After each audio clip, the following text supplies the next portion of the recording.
Hi guys, we are back again with another interesting topic to discuss today. As realtors, we keep getting asked this question every time by the normal people, and you'll be surprised that a lot of realtors also don't know exactly what this is. So today we are going to discuss what an assignment sale is. So before we get into the details, Sampan, if you could as easily as possible explain what an assignment sale is so that even a small kid watching this video would know what an assignment sale is after this. Yes, Poojan, and you know what? I 100% agree with you. Not only people, a lot of realtors do not know what assignment sale means. I'll try to keep it as simple as possible. To say it in layman terms, it is a sales transaction wherein the original buyer who has actually bought a lot or a unit through the builder is selling the rights, interest, and obligation of the agreement of purchase and sale, the original agreement of purchase and sale, to the new buyer before taking possession. What that means is before actually closing through the builder directly, he's actually selling it to someone else. That's it? That's Well, that easy? It's actually, yes, that's easy. There's again, there's more to it, but just this is the concept to understand. All right. So, but I would say, Sampan, I'm sure everybody comes across the terms like signer, assignee, and seller.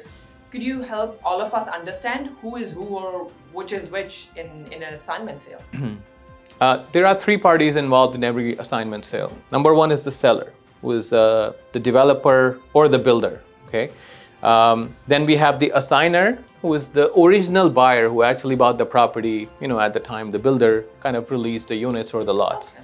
And then the new buyer is called the assignee, who is taking possession, as I mentioned, before closing of a particular transaction. Oh, okay. You made it sound so easy and simple, isn't it, Poojan? After this video, I think everybody will know what an assigner is, what an assignee is, and who the actual seller is. That's right. Absolutely. Yeah. Absolutely. So, to add on to it, I would say, Poojan, have you heard, I'm sure you would have, but, can you help us all understand an assignment fee? That's a very common terminology in an assignment sale. Assignment fee is basically as simple, like as the name suggests, it's a fee associated with the assignment. So when the transfer is happening, there's a small fee associated with this, but this has to be borne by the assigner, who is the original buyer. Okay. So after this fee, when all the closing costs and all the other costs will be borne by the assignee now. Okay, so to add on to it, so as you explained, so that means this is being taken care by the original buyer. Exactly. Whereas when we talk about the closing costs, the development charges, and any other additional charges at the time of closing would be taken care by the buyer. That's right. Yes. Just like any other resale transaction, the closing cost is to be borne by the person who is closing the transaction. Oh, that's interesting. Yeah. And tell me, guys, if I'm correct in this one.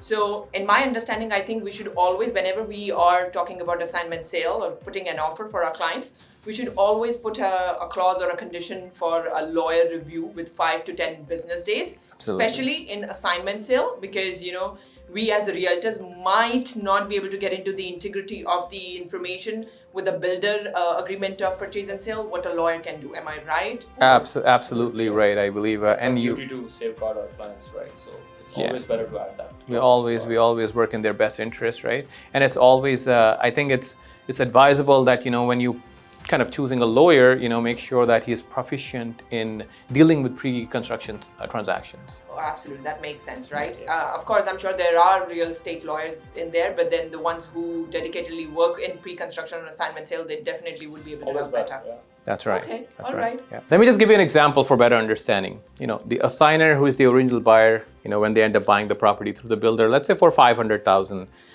and paying a 20% deposit, which will be $100,000, right? At the time when they're selling it and they decide to sell it for $600,000, the assignee, who's the new buyer, has to put a deposit equivalent to what the original buyer paid to the builder, or more, because sometimes the original buyer would ask for not only the deposit amount, but a little bit more in profit as well. So it could be 100,000, could be 150,000. But this is how the calculation works. So let's say you're putting 100,000 deposit during the assignment sale. The remainder of the profit, which is 100,000, will be paid at the time of final closing of the transaction with the builder. Okay.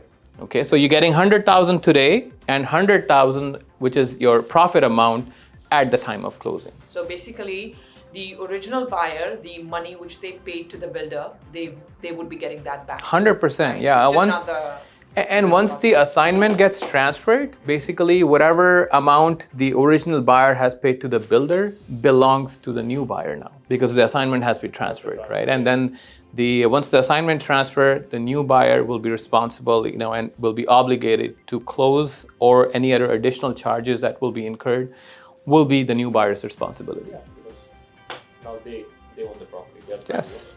All right, so that was a pretty interesting discussion, I must say, right? But it doesn't end here. There's so much to talk about assignment sale, isn't it, guys? Yeah. But I would say we should not bombard them with so much information that they're like, hey, you're getting scared of this topic now. Absolutely. So we'll try keeping the information to minimal today. That's right, Pooja. And I think, we're going to just close the topic here. We're going to discuss more in detail in our next episode.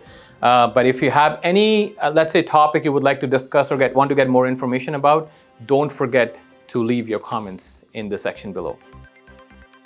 Okay guys, so don't forget to like, subscribe and share our channel with everybody. We'll also be leaving all our social media links in the description. See you soon for the next topic. Thank you. Awesome.